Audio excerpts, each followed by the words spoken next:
You okay? Yeah, thanks. September 30th, 1998. Resident Evil has been a staple of the survival horror genre for decades now, celebrating its 30th anniversary this year with the release of Requiem. It also happens to be one of my favorite gaming franchises ever. I would comfortably place Resident Evil 7 in my top 10 of all time, and many people consider 4 to be one of the greatest games ever made. Where's everyone going? Bingo? Needless to say, I had been anticipating Requiem from the moment it was announced last summer, and it did not disappoint in the slightest. In fact, it actually surpassed my expectations, and could very well be my new favorite in the franchise, depending on how the DLC goes. I've 100%'d a few Resident Evil games before, including 3, 4, and Village, and they tend to provide a fun completionist experience, with Requiem being no different. Before I get to the achievements, however, I'd like to give my thoughts on the game itself, because I have a lot to say. I don't have class today, so I set an alarm for like 8 a.m. and I'm just gonna play this all day. Like, it's gonna be great. I went in on launch day completely blind with no spoilers, making sure my schedule was clear so I could focus entirely on the game. I even watched lore videos on Alyssa the night before in preparation, since I figured it would be better if I knew who she was, and I haven't played Outbreak. Speaking of Alyssa, you see very little of her in this game, which was expected, but what you do get I loved a lot. She seems very cool, and I want to see more of her. Kinda hoping we get an Outbreak remake or at least re-release so I can play it myself. It's also probably worth noting that I have only played the original Resident Evil 4 and not the remake. I was going to save the remake for a video later on down the line, so for Leon's gameplay here, I didn't have it to compare against. Requiem opens by following in the footsteps of Seven and placing you in the shoes of a newcomer protagonist, Grace Ashcroft, who may or may not be a Redditor. Everything about Grace kinda mirrors Seven, as her segments are intended to be played in first person and really lean into the horror side of things. Much like Ethan, Grace's story explores the victim's perspective of these bioterrorism incidents that have become so commonplace in the Resident Evil universe. Unlike Ethan, however, Grace is a far more compelling character. Ethan was meant to be a faceless self-insert, and he can come off pretty bland at times due to that. Grace could not be further from this. She is full of emotion from start to finish, and her voice actress gave a phenomenal performance that portrays genuine fear. Is anyone there? Grace is not the only character you follow in Requiem, as they also bring back franchise veteran Leon Kennedy for a more action-focused approach to the story. While Grace's gameplay highlights the slower, survival horror roots of the franchise, Leon invokes the more chaotic, combat-focused gameplay of later entries. Resident Evil 4 was led by Leon and originally marked the franchise's transition to more action-focused gameplay, so it's kind of fitting that he's here to usher that back in after the more horror-focused 7 and 8. Leon is great, as expected. He's pushing 50 by this point, and you can tell he's older, but he's definitely still Leon.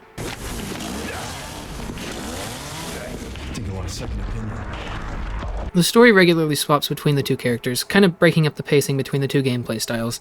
My biggest concern going into this was that the swaps could get messy very easily and the pacing would likely suffer, but they actually pulled it off. The two complement each other very well, both in gameplay and storytelling. I never felt like one overshadowed the other, and the screen time feels pretty evenly divided.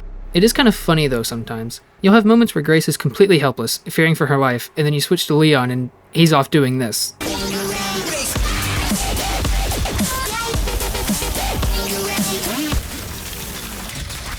Upon starting the game, one of the first things I noticed was how absolutely beautiful it is. It is genuinely breathtaking at times, especially during Grace's parts. The atmosphere when playing as her is some of the best in the series, and I would say the horror is comparable to 7 at certain points.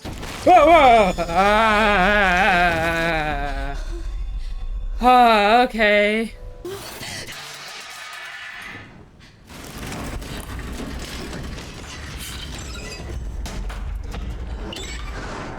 Oh no! This way. The first area in particular, with the way they play with the lighting, is just so peak. Her big hospital section is amazing too.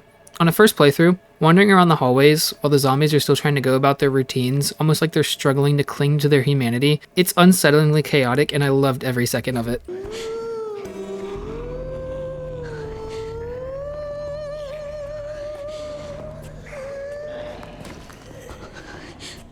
Now, I've seen a lot of people complain about the lack of weapons for Grace, but honestly, I really liked it. Her arsenal is extremely limited, consisting of only a few pistols and the Requiem, this game's magnum, and you're incentivized to use other methods of getting past enemies, like the glass bottles you can throw. You're also encouraged to abuse the enemy AI, taking advantage of their human tendencies, like this guy that's sensitive to light, or these bandage guys that hate loud noises. Grace also has this weird blood crafting system where you collect enemy blood and with this little device and then craft most of her items using that. I don't know how you make bullets with blood, but it's definitely an interesting system, I'll give him that. I think Leon's sections are a bit weaker, but he's definitely still fun to play as. There's some fun reactivity to the combat, especially with the chainsaws, that kind of blew me away when I first saw it. Oh, what?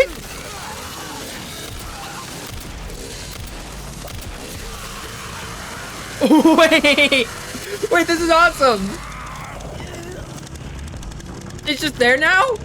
I feel like the variety in Leon's combat makes up for Grace's lack of it, which is a big advantage to the dual styles they went for here. Leon also gets the briefcase inventory from 4, which is the greatest inventory system ever made, and if you disagree, you're wrong. The first half of Raccoon City with Leon was easily the weakest area of the game for me. There are some really cool moments, like the building with the glass floors, but then there are some really annoying parts like the mortars.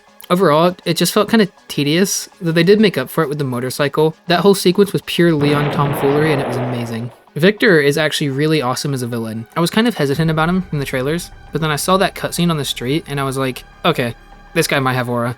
His design is really cool and his involvement with Umbrella and Raccoon City really brings the story back to that classic Resident Evil feeling, which is nice after the side quest we went on with Ethan the last few games. I'll avoid details for the sake of spoilers, but there's a lot of fan service moments, especially towards the end of the game, and I think they were incorporated in a way that feels natural and really complements the new story being told. Also, this game does confirm that the remakes are canon for the new games, which I had been curious about. The presentation is all great as well, the soundtrack is good, Leon's combat music goes insanely hard for no reason. The game as a whole is an interesting mix of old and new. It's as if they took the best elements from previous games and mashed them all into one, while also maintaining its own unique identity as a new entry. I feel like they took a lot of risks with this one, and it's genuinely surprising how well it turned out. It's a fitting celebration of the entire franchise just in time for its 30th anniversary, revisiting the old while also paving a path forward for the future. Like I said before, I'm waiting on the DLC to make my final judgment, but 7 has some serious competition for my favorite. Alright, now that I've given my thoughts on the game itself, what are the achievements like? For the rest of the video, I'm going to have to talk spoilers, so I figured I'd give a warning here since it's a new game. I went through my first playthrough on Standard Modern difficulty, with Grace in first person and Leon in third person, as the game recommends. My first run gave me 35 of the 49 achievements. Of those, 9 are story related, so we'll just skip over those. The first 2 achievements I got were related to Leon's combat mechanics in this opening segment on the streets. The next achievement was also with Leon, for shooting the first Mr. Raccoon in the care center. The next stretch I got all during Grace's big care center section. Right after swapping to her, I opened the item box in the safe room for out of sight, out of mind.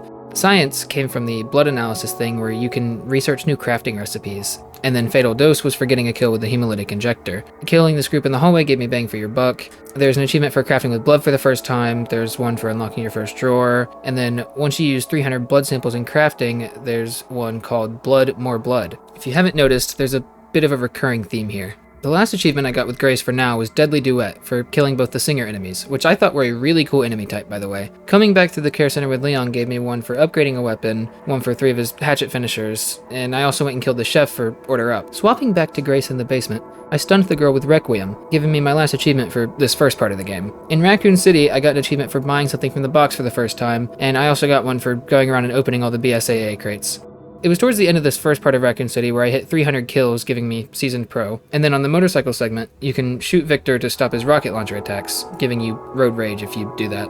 Once you go down into the crevice looking for the Ark, there's an achievement for killing all the plants. It was also around here where I crafted the last item I hadn't made yet with Leon, giving me Master Craftsman. Inside the Ark, I got the last safe, giving me an achievement for opening them all. I also parried a liquor attack at some point, which cut off its tongue and gave me another achievement.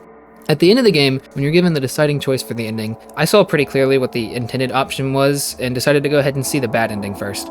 The bad ending kinda sucks, to be honest. It's not even really an ending. It kinda felt like they just wanted to see what would happen if they killed Leon without actually committing to it. Everybody was speculating that Leon was gonna die prior to the game's release, but like, obviously that was never gonna happen. If Leon can't handle it, what the hell is Grace supposed to do? This ending was really just like a fun what if, and honestly, it was kinda heartbreaking to see him go out like that, I can't lie. Anyways, the bad ending gave me my difficulty achievements for finishing the game, and then the game immediately gives you the option to go back and get the real ending, which is way better, and gave me Hope and Requiem for my final achievement of this first run. After my first playthrough, I went ahead and grabbed all the concept art and models. At this point, my focus was obtaining infinite ammo for my Insanity run, the hardest difficulty. I also had some cleanup I could do at this point, so I went to reload saves for those. First, I killed the chunk enemy as Grace, and then I went and grabbed one for tricking a zombie into attacking another one in the care center. I reloaded a save repeatedly with Leon to keep claiming his credits until I hit 200,000, and similarly reloaded with Grace to keep using the transfusion bags until I hit 5,000 blood samples. Of course, there's also the classic Resident Evil collectibles, Mr. Raccoons, and files. I just jumped around saves to grab those. This is the point where things get a little interesting, as Resident Evil games always require a few challenge runs. I decided for my second run, I was going to attempt the speed run, which for this game is less than 4 hours, as well as go through with no heals and without using the blood collector. I did this on casual difficulty to make things easier, particularly the no healing. The infinite durability knife was kind of my lifeline for Grace's parts here. As long as you are facing an enemy one-on-one, it isn't too difficult to keep them stun-locked with the melee attacks. Blister heads were kind of annoying though, as the injectors had been my primary method of dealing with them, and I couldn't really make them without the blood collector. One thing I noticed while playing casual is the aim assist is actually insane. I'm cheating! I also realized on replay, this game does have quite a few parts that were really cool the first time through and extremely tedious the second. I'm mostly talking here about the orphanage. By the end of the game, I did end up failing the speedrun by about 5 minutes.